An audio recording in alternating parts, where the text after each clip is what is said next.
wabarakatuh. Waalaikumsalam warahmatullahi Nyun sewu Gus, kula ustadi saking kula jejer wuluan. Badhe tanget Gus. Wekdal uzlah pangapunten. Wekdal uzlah atau zuhud khusus menika ingkang langkung efektif ing dalem ngunci pikiran. Niku pikiran niku dilebetaken teng napas napa teng pucuke irung napa ngraosaken denyut jantung niki ingkang langkung. Maksudnya pikiran akal niki nggih. Ngunci pikiran. Pikiran niku ngapunten Gus. Pikiran dilebetaken teng napas. Napas pikirannya mandeng teng pucuke hidung ngeten maksud kula. Enggak, maksud jenengan pikiran niku akal. Nggih nggih nggih. Oh nggih nggih. Terus nopo niku nopo pikiran ngraosaken teng dodo tegese wonten ing manah wonten ing ati ingkang langkung efektif tegese ingkang cepet napa istilahnya nyampe lah cepet nyampe. Bagaimana lebih efektifnya ketika saat uzlah zuhud itu sehingga bisa mencapai kemakrifatan lekas? Itu apakah pikiran harus difokuskan melihat irung apa bagaimana? Ini Pak, jasad itu punya juz, punya rangkaian. Jadi jasad punya rangkaian, ada mata, ada telinga, ada pokoknya kepala, tangan, dan lain sebagainya. Ruh itu juga ada rangkaian. Ada rangkaian. Ketika saat akal ini dikatakan berfungsi, mesti yang bisa diterima kejadian apapun harus yang logis atau yang berakal. Selain daripada di luar akal yang tidak mampu diterka akal tidak menerima Pak. Akal itu memangnya hubungannya dengan hukum-hukum ibadatul jawareh apa? Kang bangsa syariah. Sekarang secara syariah mengapa yang namanya sholat itu wajib, yang namanya puasa itu wajib, yang namanya bla bla bla bla, muncul beberapa hukum. Itu tidak terlepas dari logis. Mengapa anjing, babi itu haram? Alasannya secara logis. Bapak Ibu, tatkala uzlah atau zikir dikumandangkan, tujuannya itu bertemu Allah, biliqaillah, ketemu Allah. Lah terus biasanya Bapak Ibu, hati akan terbuai dan terpengaruh. Nafsu itu berasal dari akal. Prosesnya sudah seperti ini. Nafsu kan bicara. Alladzi yuwaswisu fi sudurinas. Hati nafsu akan membisikkan terhadap di dada kita itu supaya beriman sesuai dengan yang diharapkan nafsu. Rupane nafsu bisik minal jin, dari jin, wan nasi, dan manusia. Contoh, manusia dijadikan nafsu sebagai lapangan untuk mempengaruhi orang lain, dibisiki. Contoh, malam hari ini nafsu gudoning ati sampean, Kang yakinoyo sing ngaji kok muklasun, dikongen yakin seperti itu. Nafsu seperti itu Pak, membisikkan di dada kita ini, maksudnya hati, supaya ruh beriman.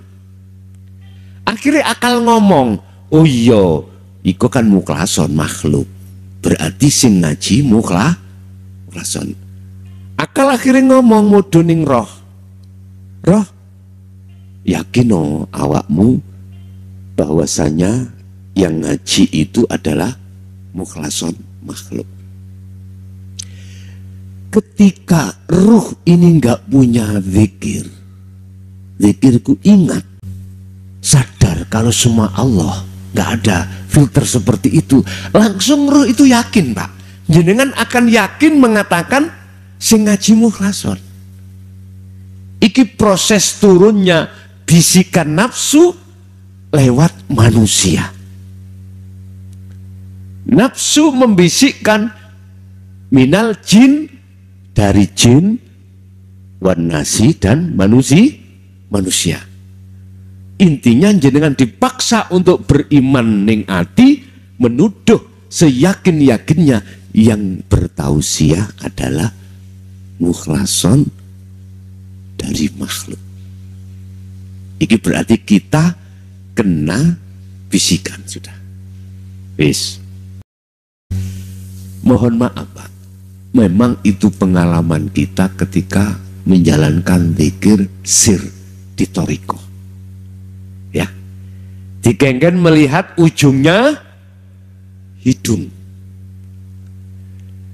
Ini sepengetahuan saya, Pak. Kulo ini tambah ngeluh. Tuh kok nek jenengan lho ya. Ngeluh rasane. Terjadi awak panas, akhirnya masuklah di dunia mukasyafah. Saya cerita atas dasar pengalaman kulo. Tuh kok nek jenengan boten, kulo boten ngertos. Sirah kulo ngeluh. Ketika detik-detik ngeluh mentok, niku pun boten eling nopo-nopo. Akhirnya masuk pada satu alam, sing alam iku wis terus pundi ya guys, cerita kula. Wis, ada konsep sampean niwau tanya konsep yang cepat, spesifik. Nah, pengalaman kedua kuterapkan. Tadi kan sampean iku substansinya bagaimana biar cepat likok usul ketemu Allah. Lah ngaten ta? Pun. Saya tidak memakai media yang pertama tadi. Media akal mboten kula gunakne. Akal justru kula tidurkan. Saya hanya memakai kolbun manah. Saya hanya memakai kolbun manah. Lah manah ini kulo setrot dengan dzikir sirul asrar, sehingga manah ini hanya merasakan. Urusan praktek di nafas silahkan, di jantung silahkan, di dalam diri kita, di darah silahkan, di mata silahkan, di telinga silahkan. Ketika saat sirul asrar itu berjalan, kok ya lebih mudah saya tekan dzikir sir, pasti itu saya tekan. Tapi satu, kula menidurkan akal. Miturut pengalaman kula, tidak ada efek samping yang kami sebut tadi, sirah kula ngeluh, betul. Yang terjadi hati kula tatmainnul qulub. Kan ngeten, Mbak. Di dalam sirul asrar niku tahapan pertama kan kudu ngrasa, kudu yakin, seyakin-yakinnya yang berperan segala hal apapun adalah hidup. Allah nek kula ucapno secara nama. Hidup sing tak maksud bukan sifat, hidup ya bukan nama, maksud kula. Ketika proses iman teng mriku Gusti Allah itu memperjalankan ruh itu dalam beriman hanya pada Allah. Sehingga ketika saat telinga mendengarkan suara air menggerojok, mohon maaf, kalau rasa iku sambung langsung nang gesang. Jadi tidak beriman suara muncul iku sebab muncul dari sebuah air, tapi dari hidup. Itu nanti Pak, kalau Allah sudah menganggap cukup proses pembersihan tahali iki, mesti jenengan diletakkan tajali utawa ainul basiroh, bertemu. Tondo bertemu di situ. Yusahiduna annal fa'ilah wallahu ta'ala. Jenengan tidak ada pengakuan makhluk ini, karena makhluk ini sudah nggak ada.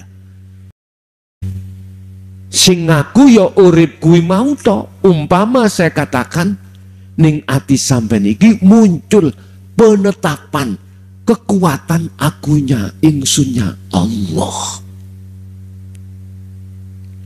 Ruh sudah tiada. Umpama dibacakan nama iku insune Allah, ini la ilaha illa ana. Ketika detik-detik koyok ngeten niki, sing mesti ruh iku sudah bebas dari al-auras, bebas dari kaun, bebas dari nurullah. Roh lo iki roh ya. Ikilah yang disebut roh iku di makom musyahada.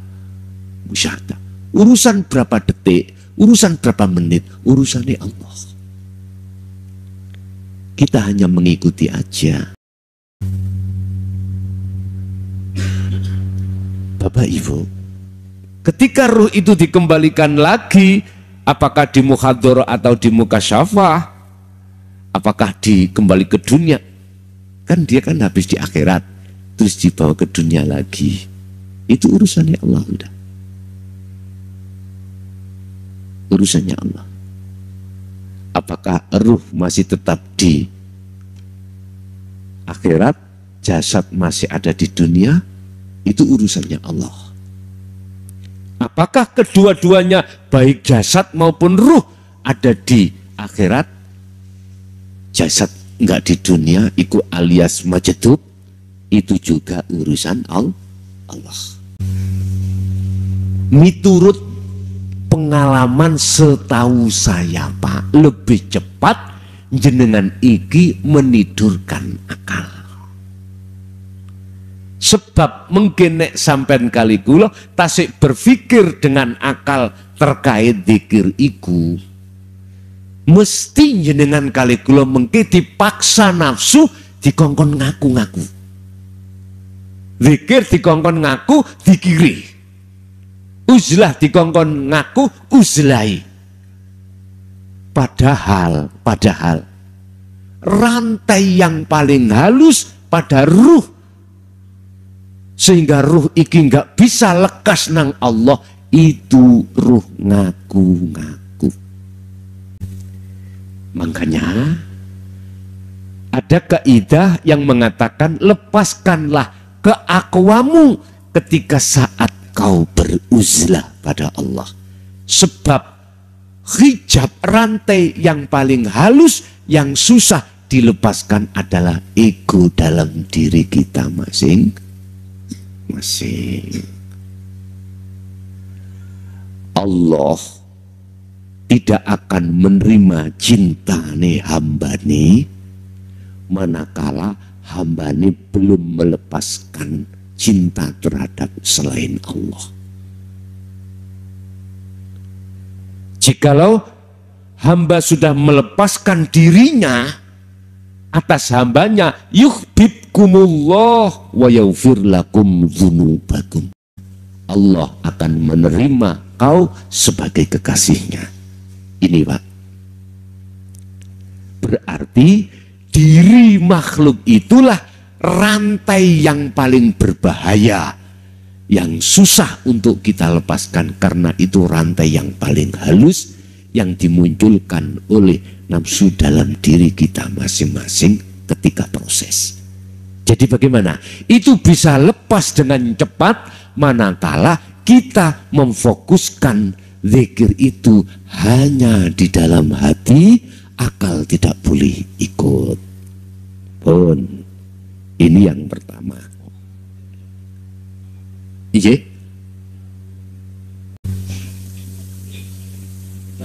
Keakuan, nggih. Itu hanya berlaku bagi mereka yang sudah pernah lewat syu'arul basyirah. Jadi mereka yang sudah pernah melakukan syu'arul basyirah ke ainul basyirah pareng, artinya mestinya harus gitu. Wong berjalan itu biar cepat lekas langsung mawon. Harus Pak, menurut saya, karena jenengan sudah pernah melewati syu'arul basyirah wa ainul basyirah, langsung naik hakul basyirah fana'udzik bareng dan boleh. Inilah yang disebut al-barqi, seperti kilat. Maksudnya seperti kilat itu cepat. Mengapa kok cepat? Karena sudah sering dilewati. Lah tadi saya bermaksud lewat syu'arul basyirah bagi mereka yang belum melewati. Makanya lebih baik jenengan lewat zikir secara hati daripada akal. Kalau sudah lewat hati sirul asro langsung mawon. Tapi ini tidak bisa direkayasa, Pak. Nggak bisa direkayasa. Aslinya datangnya itu seketika, Anda tidak bisa menolak. Nggak bisa menolak. Betul sakit menolak. Ini ku boleh dikatakan, boleh nggak kita langsung ke fana'ud dzikri? Ya boleh, menurut saya itu lebih baik. Karena panjenengan sampun melewati itu, wis gak usah tolak-tolak, wis seru kah? Saya sering setiap bulan ke Jember. Ketika di Lumajang, lah apa aku tolak-tolak ki wonten wis seru. Wis turu mawon. Jadi kalau turu mulai berangkat sampai tekonggon mau tutuk ngunai. Lho, kados ngoten sehingga ana udan karo mang. Mergae turu. Aku wis gak butuh kiwa tengen roh, gak butuh, mergae wis tahu. Turu mawon akhirnya kaya isik tas. Lho kok diluk wis tutuk endi? Kula tangi-tangi mang mari magrib. Kok endi iki? Tibakipun tutuk Semboro. Dugi Semboro lho, kok cepet padahal turu kula. Jare sing melek sowe jam-jaman. Tapi monggo kula wong turu wis cepet duwilu. Ya wis ndang golek masjid ngono. Kok ndelalah kanan jalan langsung ana masjid. Berarti waktu itu akan cepat bagi yang tertidur. Waktu akan terasa lama bagi orang yang masih melek. Mang kalau tahu terus jam-jaman, terus aku dawilu. Artinya apa? Kalau panjenengan sudah menidurkan akal, waktu terasa cepat, Pak. Waktu terasa sedinut mawon. Tapi waktu akan terasa lama manakala akal iki masih ikut campur. Sebab akal iku nyun sewu itu dibuat fasilitas nafsu untuk membisikkan roh itu supaya roh itu beriman selain Allah.